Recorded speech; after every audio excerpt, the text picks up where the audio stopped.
Hi friends, இன்றைக்கி நம்ம வீடியோவில் சிக்கன் பாக்ஸ் பேட்டிஸ் எப்படி பண்ணுறதுன்னு பார்ப்போமா? அதுக்கு ஒரு கடாயில் 2 டேபிள் ஸ்பூன் எண்ணெய் சேர்த்துட்டு எண்ணெய் நல்லா காஞ்சதுக்கப்புறமா நீல வாக்கில் அரிஞ்ச ஒரு மீடியம் சைஸ் பெரிய வெங்காயத்தை சேர்த்துட்டு 1/2 டேபிள் ஸ்பூன் உப்பு, 1/2 டேபிள் ஸ்பூன் மஞ்சள் தூள் ரெண்டையும் சேர்ந்து நல்லா கோல்டன் கலரில் ஃப்ரை ஆகிற வரைக்கும் ஃப்ரை பண்ணிக்குவோம்.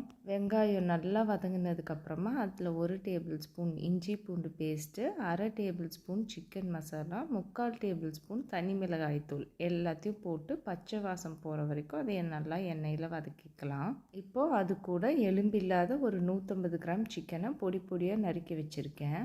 அதையும் சேர்த்து நல்லா கலந்துட்டு தண்ணி எதுவும் சேர்க்காமல் மூடி போட்டு ஒரு 5 நிமிஷத்துலேருந்து 7 நிமிஷம் வரைக்கும் வேக விட்டுடலாம். 7 நிமிஷத்துக்கு அப்புறமா சிக்கன் நல்லா வெந்துடுச்சு. இப்போ கொஞ்சமாக அந்த தண்ணியெல்லாம் வற்றி ட்ரை ஆனதுக்கப்புறமா அதில் 3/4 table spoon red chilli sauce சேர்த்துக்கலாம். இப்போது அடுப்பை ஆஃப் பண்ணிவிட்டு சீஸையும் போட்டுட்டு நல்லா கலந்து வச்சுருவோம். நம்மளோட ஃபில்லிங் ரெடி. நான் ஆல்ரெடி 1 டேபிள் ஸ்பூன் மைதா மாவை தண்ணியில் கரைச்சி வச்சுருக்கேன்.